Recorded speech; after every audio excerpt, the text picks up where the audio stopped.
Rudolf Hess, figura que marcou a história com seu nome, veio ao mundo em 26 de abril de 1894, em Ibrahimiyef, um subúrbio tranquilo de Alexandria, no delta do Nilo norte do Egito. Seu pai, Johann Fritz Hess, era um próspero comerciante, dono da Hess and Company, empresa de importação e exportação que movimentava mercadorias entre Egito e Alemanha desde a década de 1860. O negócio floresceu graças à inauguração do Canal de Suez em 1869, obra monumental que revolucionou o comércio global ao conectar o Mar Vermelho ao Mediterrâneo, eliminando a necessidade de contornar a África para chegar à Ásia. Sua mãe, Clara Hess, descendia de uma abastada família de industriais têxteis alemães, cujo encontro com Johann se deu por meio dos interesses comerciais que uniam suas famílias. Rudolf foi o primogênito do casal, seguido por Alfred, nascido em 1897, e após um intervalo de 11 anos por Margaret, em 1908. O Egito onde Hess nasceu vivia um momento singular. Embora formalmente parte do Império Otomano há mais de 3 séculos, o país vinha sendo gradualmente dominado pelos britânicos desde meados do século XIX, especialmente após a construção do Canal de Suez, projeto estratégico para Londres, que buscava fortalecer as rotas entre a metrópole e sua joia colonial, a Índia. Assim, Hess cresceu em um território sob influência britânica, onde comunidades de comerciantes europeus, incluindo uma expressiva colônia alemã em Alexandria, prosperavam. Essa convivência desde cedo levou a frequentar uma escola protestante de língua alemã, onde absorveu valores que o convenceram da superioridade racial dos povos germânicos e britânicos. Para ele, sem a presença desses grupos, o Egito estaria condenado a um atraso perpétuo, preso a estruturas pré-modernas. Ainda adolescente, Hess foi enviado à Suíça pelo pai, em 1911, para estudar economia e finanças, preparando-se para assumir os negócios da família. Permaneceu lá por 1 ano antes de seguir para a Alemanha, onde iniciou um estágio em Hamburgo. Enquanto isso, a Europa fervilhava em tensões. A unificação alemã, concretizada em 1871 sob liderança da Prússia, havia abalado o equilíbrio de poder no continente.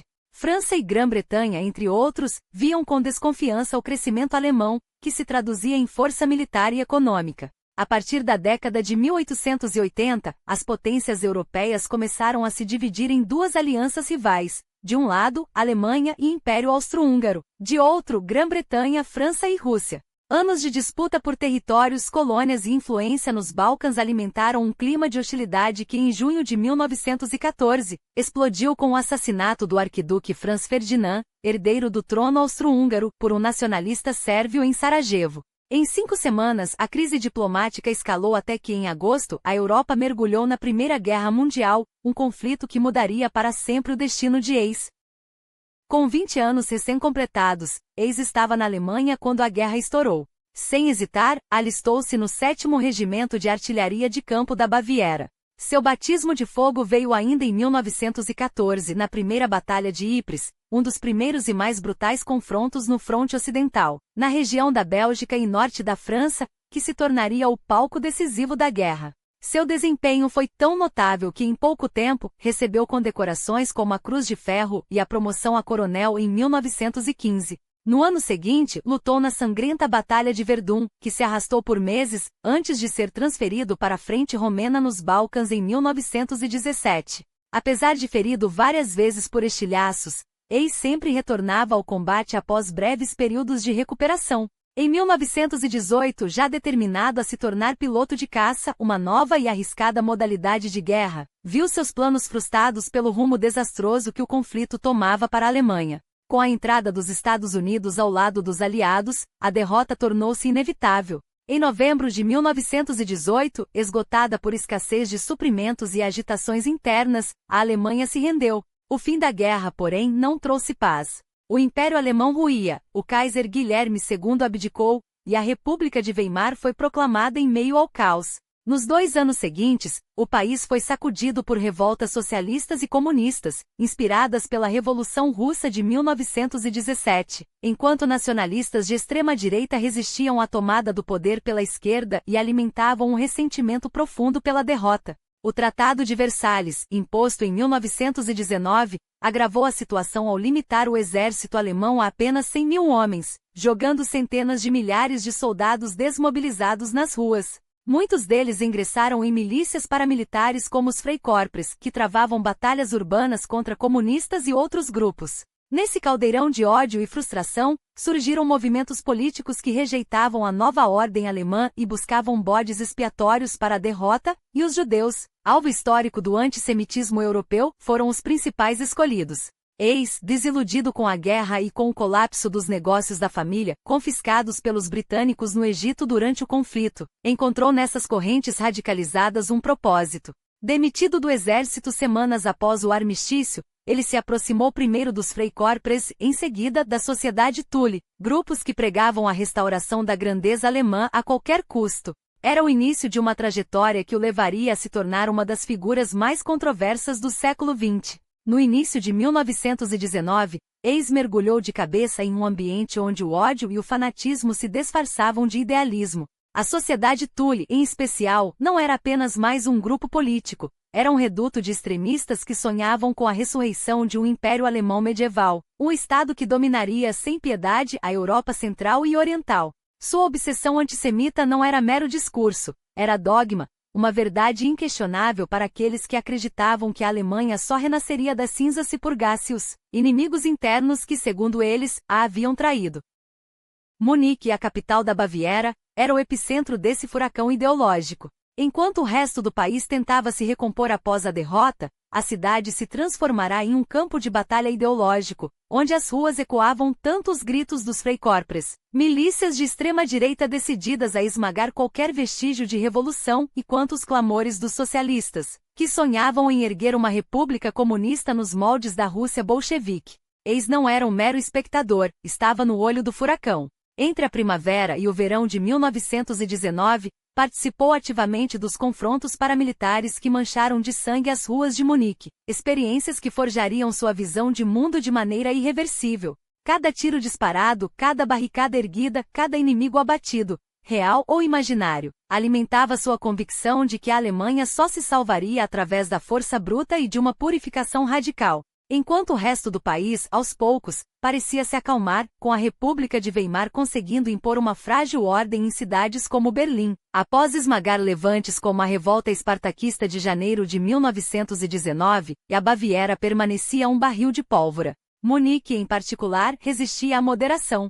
Era ali, entre os escombros morais da derrota e o ressentimento fermentado nos cervejarias e salões de discussão, que nasceria, em fevereiro de 1920, uma nova força política, o Partido Nacional Socialista dos Trabalhadores Alemães. O nome soava inofensivo, quase proletário, mas por trás da fachada se escondia uma ideologia monstruosa, antissemita até a medula, nacionalista ao ponto da paranoia, obcecada em vingar a humilhação imposta pelo Tratado de Versalhes.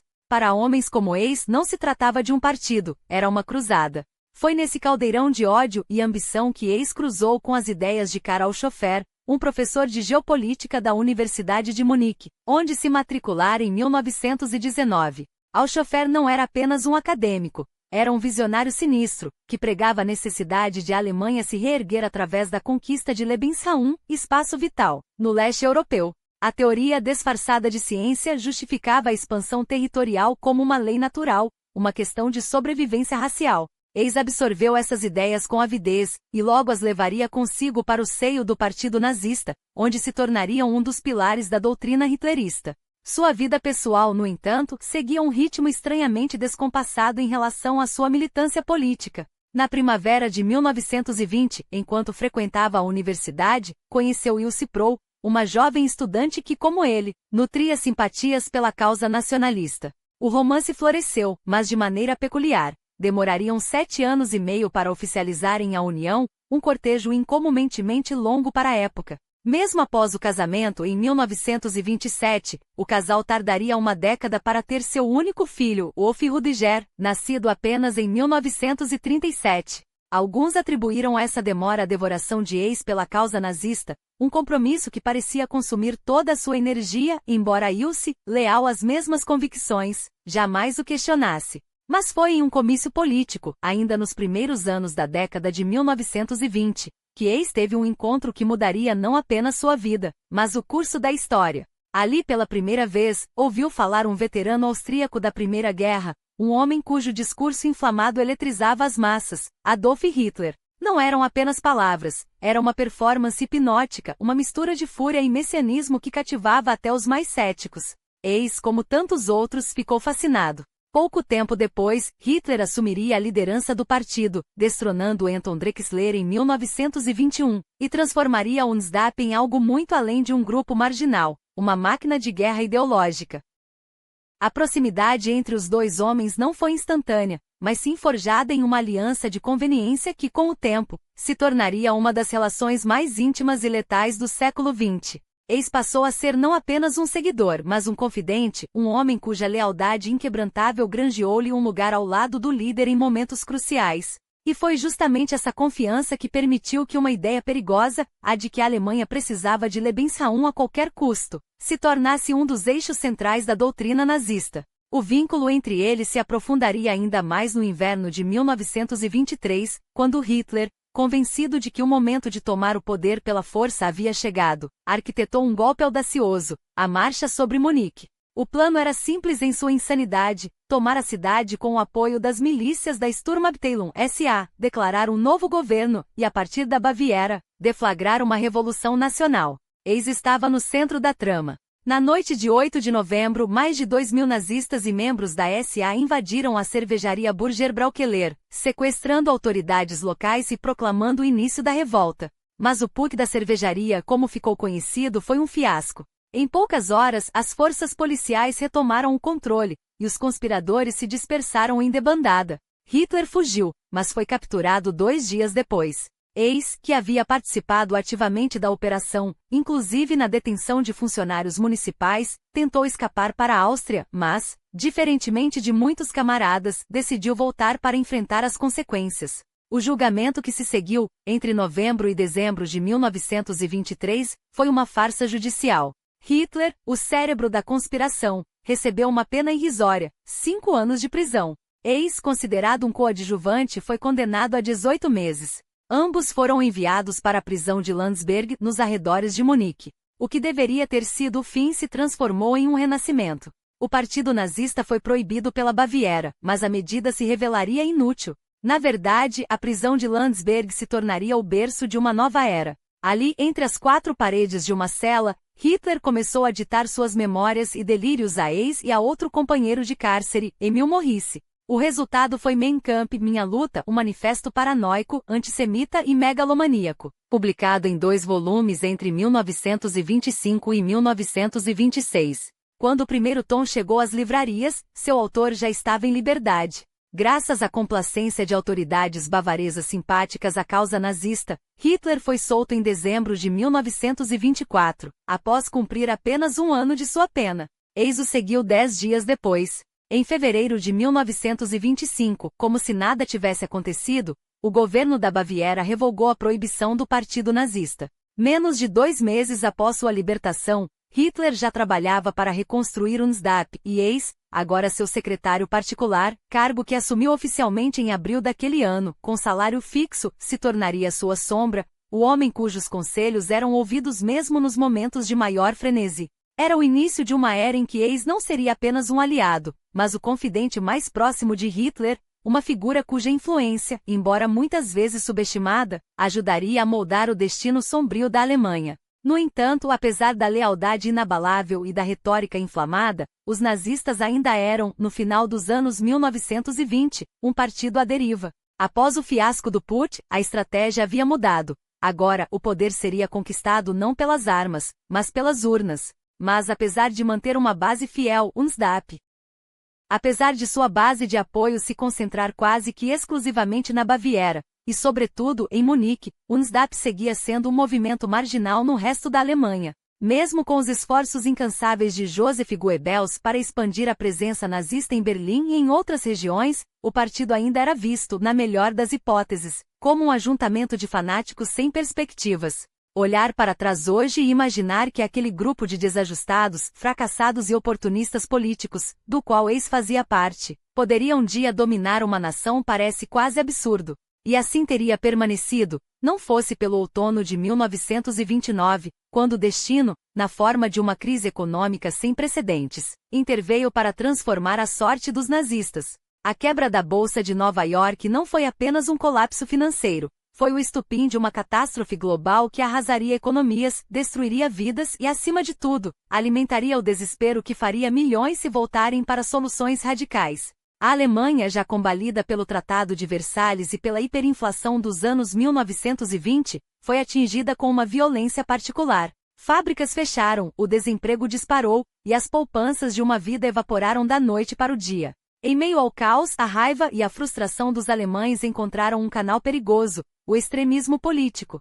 E foi nesse vácuo de desesperança que os nazistas, até então um partido irrelevante com míseros 2,5% dos votos nas eleições de 1928, começaram a ganhar tração. Quando as eleições para o Reichstag foram realizadas em setembro de 1930, o resultado foi um terremoto político. O NSDAP saltou para 18,3% dos votos, conquistando 107 cadeiras, um crescimento explosivo que ninguém, nem mesmo seus mais ferrenhos apoiadores, poderia ter previsto. De repente, Hitler não era mais um agitador de cervejarias, era uma força a ser temida. E eis como seu braço direito viu sua própria influência crescer em paralelo. Como secretário particular e porta-voz do Führer, ele passou a controlar não apenas a agenda de Hitler, mas também o acesso a ele, um poder que, em um partido em ascensão meteórica, valia mais do que qualquer título oficial. Nos anos seguintes, enquanto a crise econômica se aprofundava e a instabilidade política se tornava insustentável,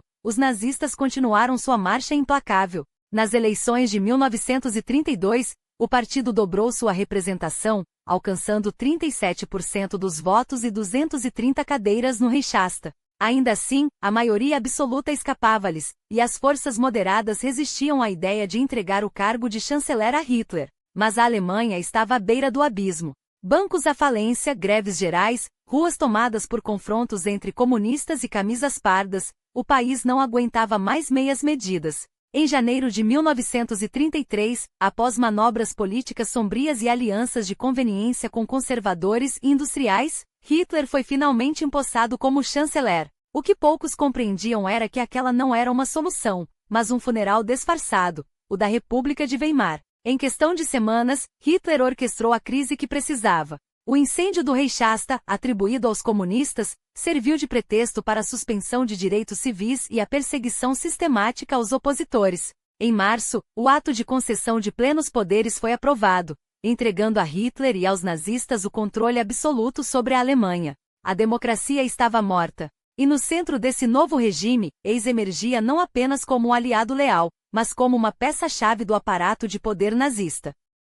Sua ascensão, no entanto, estava apenas começando. Em abril de 1933, Hitler o nomeou um dos reis Leiter, os líderes do império, a elite do partido que agora governava a Alemanha. Mas esse título, por mais prestigioso que fosse, logo se revelaria insuficiente para definir sua posição. Em dezembro daquele mesmo ano, eis foi elevado a ministro sem pasta, um reconhecimento formal de seu status dentro do governo.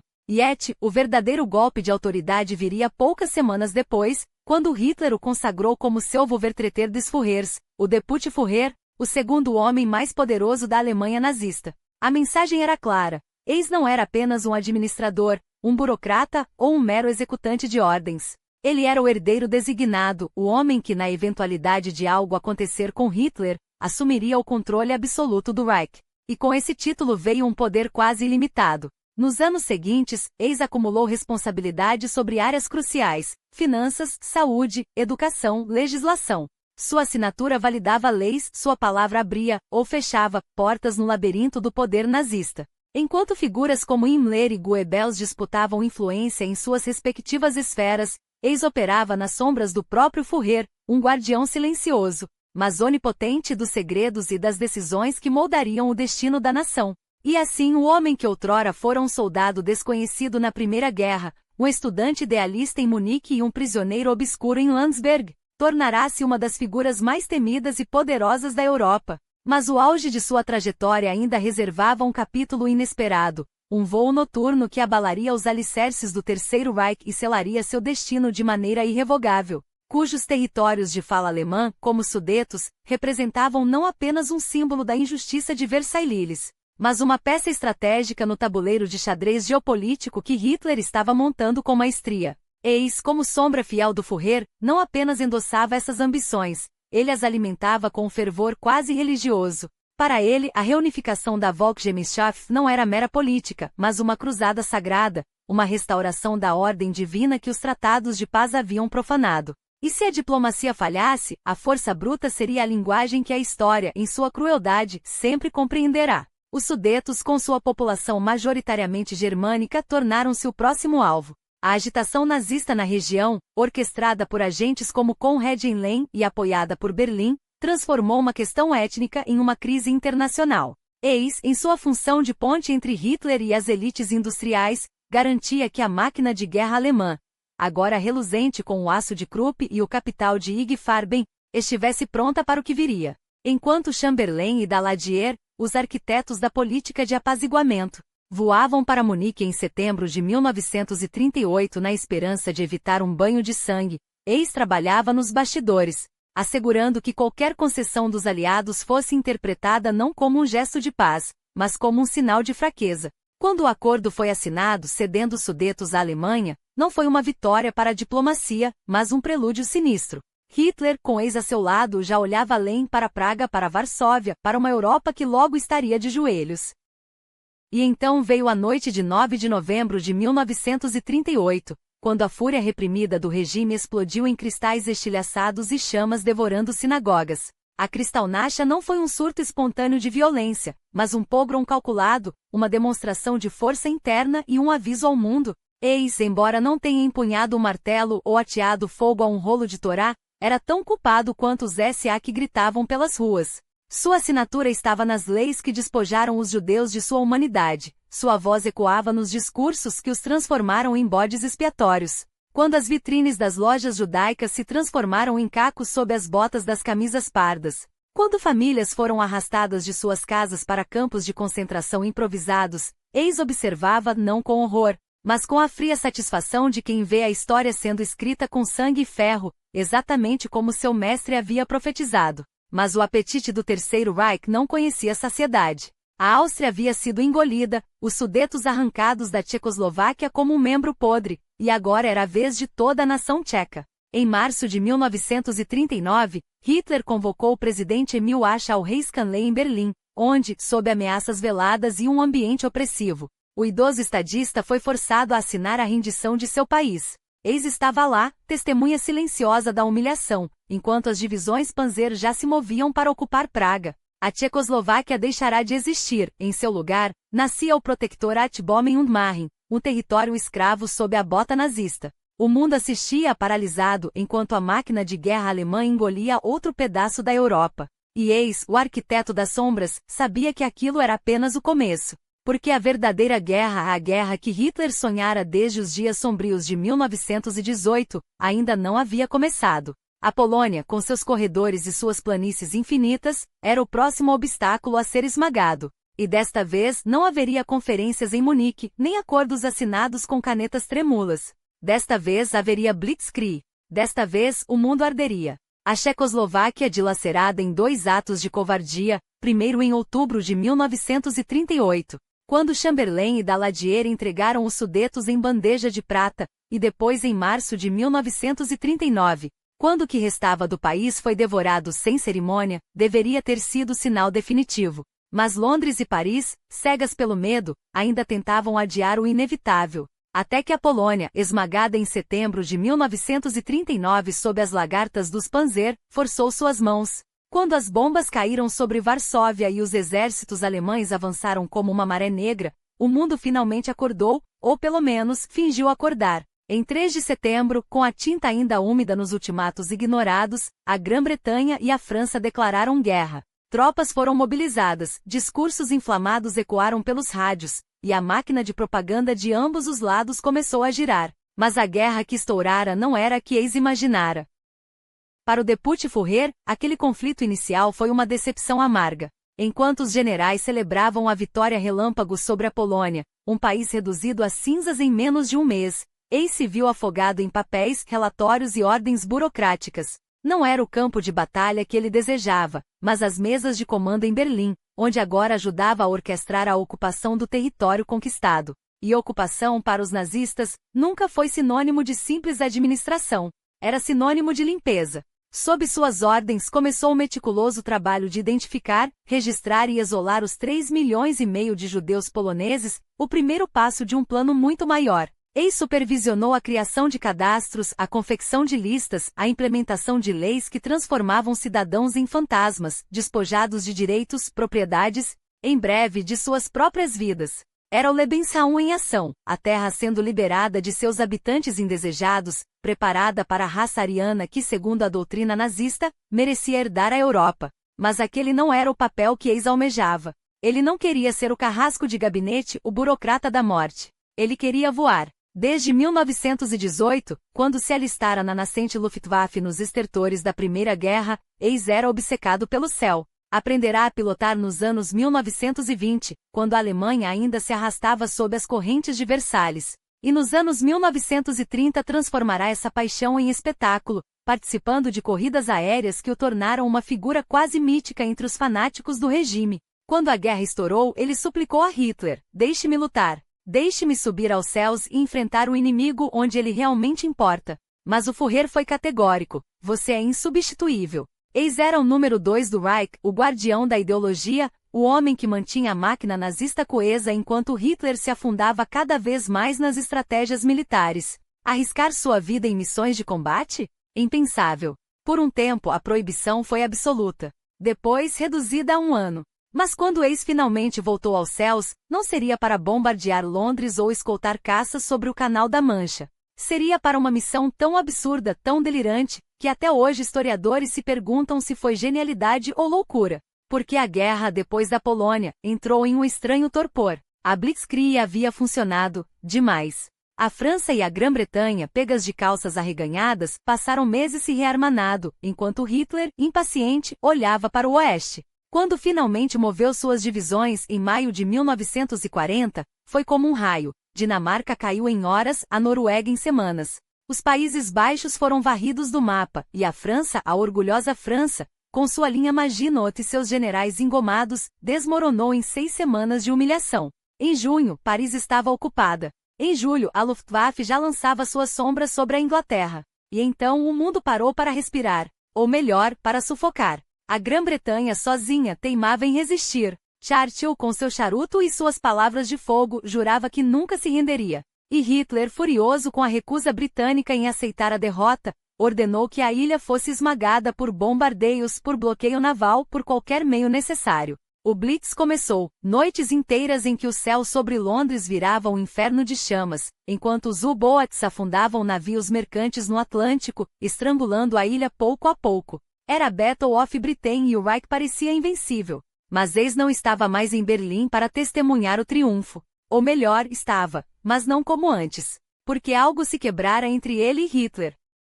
Não houve brigas, nem traições explícitas. Foi algo mais sutil, mais corrosivo, o silêncio. Hitler, agora obsedado pela Operação Barbarossa, a invasão da União Soviética que consumia seus pensamentos, passava meses afastado, trancado em seu Wolfsangchensee na Prússia Oriental ou em quartéis generais secretos, planejando a maior campanha militar da história.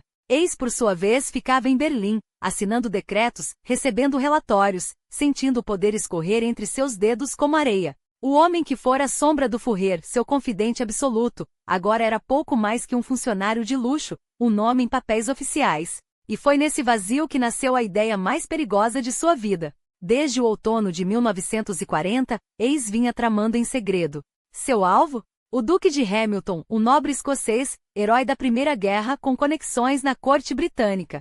Sua teoria? Que o rei Jorge VI, o mesmo monarca que simbolizava a resistência britânica, estava na verdade contra Churchill. Que a monarquia, assustada com o rumo da guerra, poderia ser convencida a derrubar o primeiro-ministro e fazer um acordo com a Alemanha. Um acordo que salvaria a Grã-Bretanha da destruição total, e deixaria Hitler livre para voltar sua fúria para o leste contra a União Soviética. Era uma fantasia. Uma ilusão alimentada por rumores, por cartas mal interpretadas, por desejos que se confundiam com realidade. Mas Eis acreditava. E pior, estava disposto a arriscar tudo por ela. Em novembro de 1940 começou os preparativos. Escolheu um Messerschmitt Bf-110, um caça-bombardeiro rápido e letal, e o modificou às escondidas. Tanques extras de combustível, equipamentos de navegação, um mapa com a rota traçada à mão. Ninguém, nem mesmo sua esposa se sabia do plano. Nem Hitler, é claro.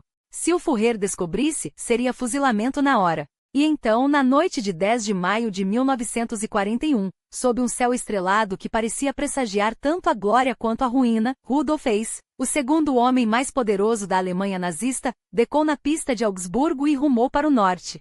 Sozinho. Sem escolta. Sem ordem.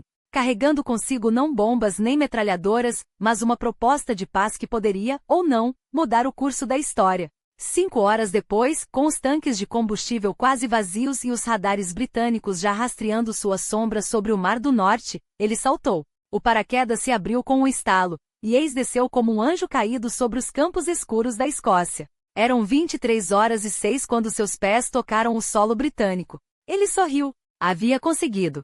Mas a missão mal começara.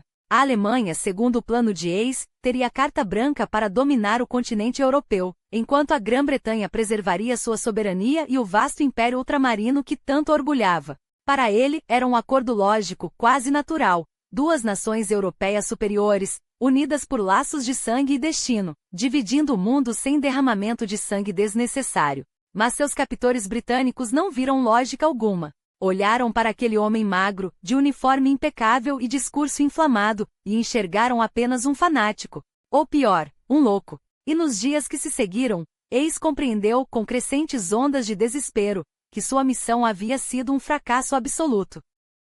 Enquanto isso, do outro lado do Canal da Mancha, a notícia de sua traição, sim, traição, chegou aos ouvidos de Hitler ao meio-dia de 11 de maio. Apenas 12 horas depois que suas botas tocaram a terra escocesa.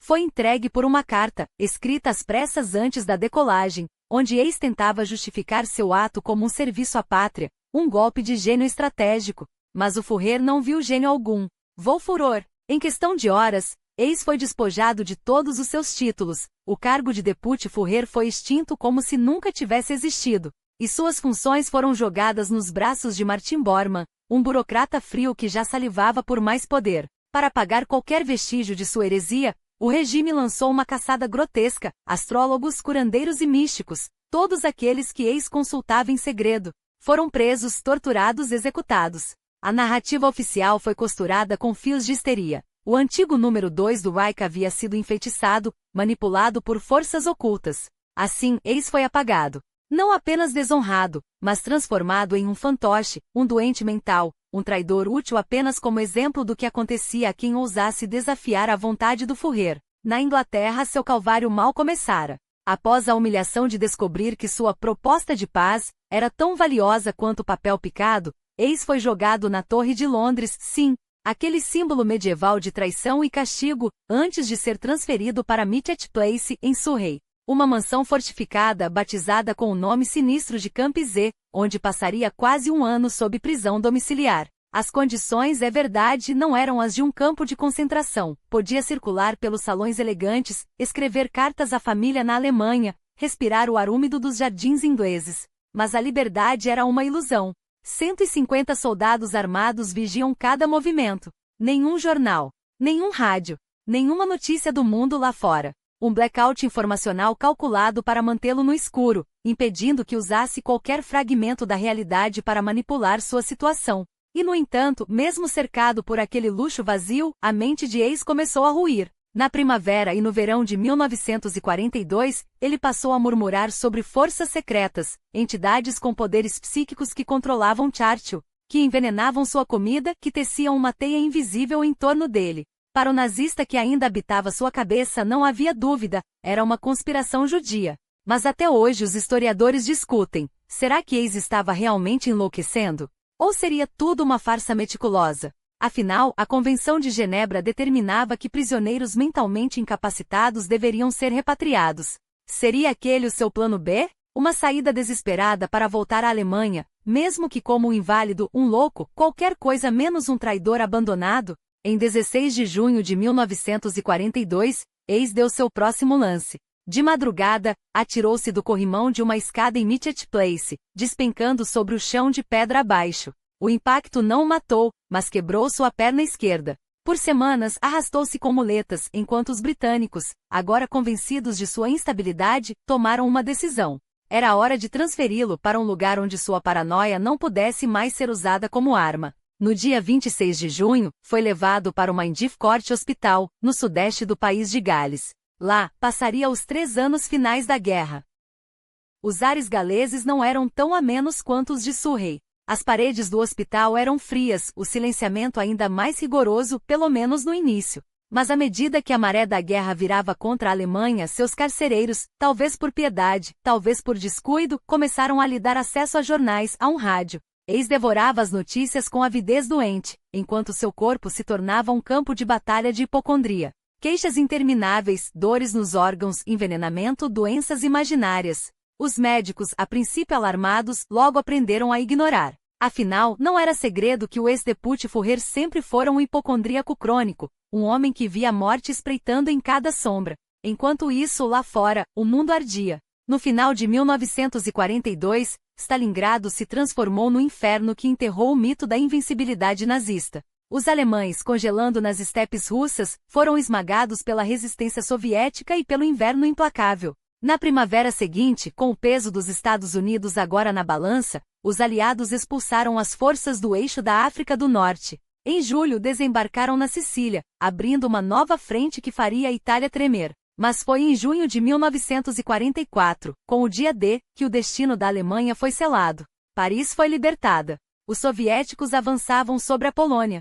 E mesmo com a ofensiva desesperada de Hitler nas Ardenas, no final daquele ano, o Reich já respirava por aparelhos. Eis, trancado em seu hospital galês, lia tudo isso nos jornais que lhe davam, quando não os rasgava em crises de fúria. O homem que um dia sonhara em redesenhar a Europa agora mal conseguia redesenhar seu próprio futuro. E enquanto as bombas caíam sobre Berlim, enquanto os exércitos aliados fechavam o cerco, ele permanecia ali, um fantasma do passado, um louco útil, um traidor esquecido. Até que finalmente chegou a hora do julgamento. Enquanto os tanques soviéticos se amontoavam na Polônia em janeiro de 1945, preparando o avanço final sobre a Alemanha Oriental, o Terceiro Reich já era um cadáver em decomposição. A guerra estava perdida, restava apenas a disputa macabra por quem chegaria primeiro a Berlim para plantar sua bandeira sobre os escombros do nazismo. Mas em Maindif Court, no interior gélido de Gales, Rudolf Hess não via a derrocada, via apenas o colapso de seu próprio mundo. Em 4 de fevereiro daquele ano, o homem que outrora fora o braço direito de Hitler tentou novamente escapar de si mesmo. Desta vez com um facão de pão cego cravado no próprio peito em um gesto tão patético quanto desesperado. A ferida superficial mal exigiu 2 pontos. Era como se até a morte o rejeitasse. Quando a fome se tornou sua próxima arma, um jejum obstinado contra a humilhação de viver.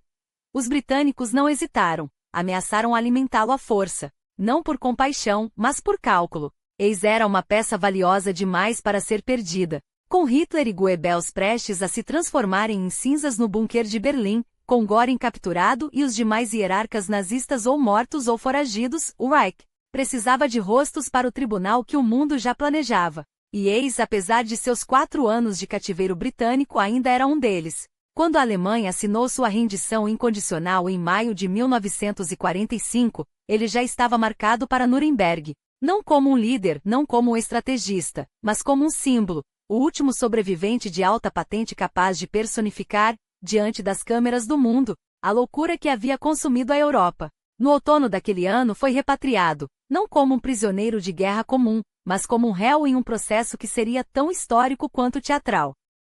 Chegou a Nuremberg esquelético, pesando pouco mais que um saco de ossos, convencido de que seus captores envenenavam sua comida. Trouxe consigo amostras dos alimentos que lhe serviam na Grã-Bretanha, como prova de um complô que só existia em sua mente doente. Confiscaram-nas antes que pudesse exibi-las. Quando o julgamento começou em novembro de 1945, Hess já havia se refugiado em uma névoa de amnésia seletiva. Recusou-se a reconhecer a legitimidade do tribunal, denunciando-o como uma farsa cujo veredicto estava escrito desde o primeiro dia, a forca para todos.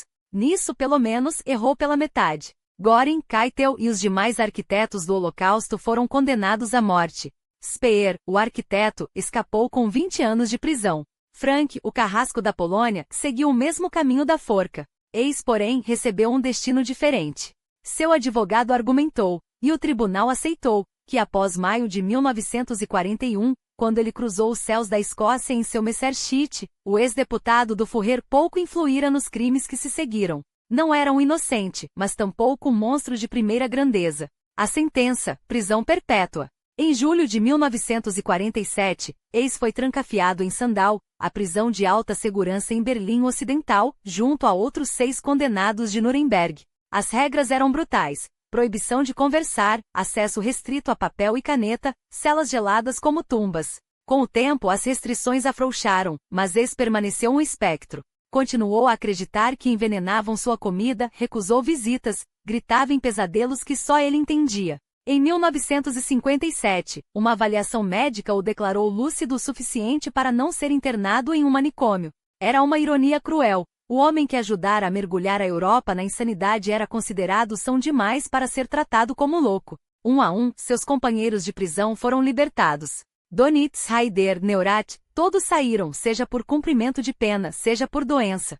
Speer e von Schichacha, os últimos, deixaram Sandau em 1966, depois de 2 décadas atrás das grades. A partir daqui a prisão de 600 celas abrigou um único hóspede, Rudolf Eis. Por anos, ele havia rejeitado até a própria família. Ilse, sua esposa, e Wolf, seu filho, suplicavam por uma visita, mas Eis os mantinha à distância, como se o passado fosse um veneno que também os contaminasse.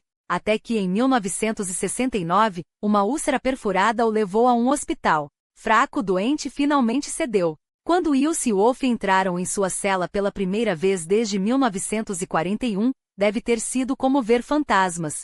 Depois disso, as petições por sua libertação se multiplicaram, especialmente quando o câncer de próstata começou a devorá-lo por dentro. Mas os aliados recusavam-se a soltar um homem que nunca demonstrara remorso. Eis, por sua vez, recusava-se a fingir. Quando historiadores o procuravam, tentando desvendar o mistério de seu voo solitário à Escócia, ele respondia com delírios, fora guiado por forças sobrenaturais, por sonhos premonitórios. Até o fim preferiu a fábula à verdade. Até o fim foi um prisioneiro, não da justiça, mas de si mesmo. Até que na manhã de 17 de agosto de 1987, encontraram seu corpo estendido no pavilhão do Jardim de Sandau, onde passará suas últimas décadas a contemplar o céu que um dia atravessara em busca de uma paz impossível. Tinha 93 anos. A causa oficial, suicídio. O método, um cabo elétrico enrolado no pescoço amarrado a um gancho na parede. Alguns duvidaram.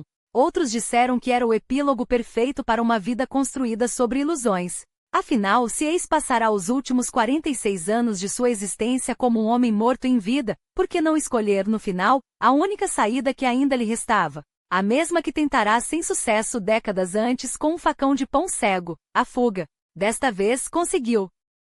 A cela onde Eis passou seus últimos dias, um cubículo de concreto transformado em sala de leitura de verão, tornou-se o palco final de sua tragédia. O cabo de extensão, esticado sobre o trinco de uma janela, foi o instrumento que encerrou uma existência já reduzida às sombras.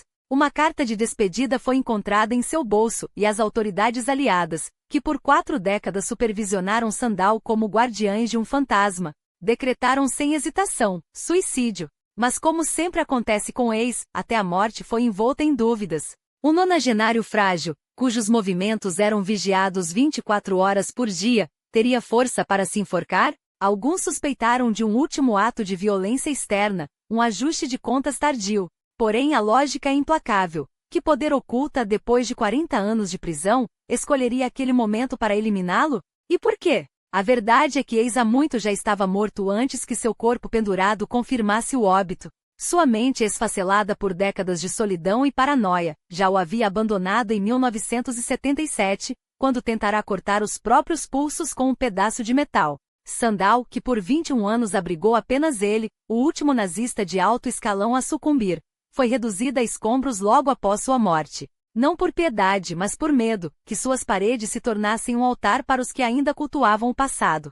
Porque Eis, afinal, era o último elo com uma era que o mundo preferia enterrar. E no entanto, entre todos os monstros que povoaram o Terceiro Reich, nenhum é tão enigmático quanto ele. Enquanto Himmler, Goebbels e os demais carregavam sua crueldade como uma insígnia, Eis oscila entre o fanático e o patético, o arquiteto das leis de Nuremberg e o homem que, em 1941, embarcou sozinho em um Messerschmitt rumo à Escócia, convencido de que poderia negociar a paz com a Grã-Bretanha. Um gesto tão absurdo que para muitos o humanizou. Como se a loucura pudesse lavar o sangue de suas mãos. Mas a loucura não absolve. Hayes não voou para Londres movido por um surto de consciência, e sim por cálculo, neutralizar a Inglaterra para que a Alemanha pudesse esmagar a União Soviética sem distrações. Os planos nazistas para o leste europeu, extermínio em massa, escravização, a erradicação de povos inteiros, não deixavam espaço para redimir seu emissário. Ele não era um dissidente, mas um estrategista que na sua visão distorcida, ainda servia ao Führer. Até o fim, em seus delírios na prisão, repetia que Hitler voltaria. Até o fim, recusou-se a renegar o que ajudou a construir. Então, como julgar Rudolf Hayes? Como um fanático que por um breve momento pareceu hesitar? Ou como mais um carrasco que mesmo na derrocada jamais abandonou a fé no inferno que ajudou a erguer? A história não perdoa os que, como ele, assinaram a sentença de milhões. E se sua missão à Escócia foi um desvio no script, foi apenas isso, um desvio. Não uma confissão de culpa, mas a última jogada de um homem que até o último suspiro, acreditou estar do lado certo da história. O que resta de Hayes não é um mistério a ser decifrado, mas um espelho. E o reflexo que devolve é o de um sistema que transformou homens em algo pior que monstros, em burocratas da barbárie. Ele não merece clemência. Merece ser lembrado pelo que foi, até que o concreto de Sandow, agora em pó, seja tudo o que reste de sua memória.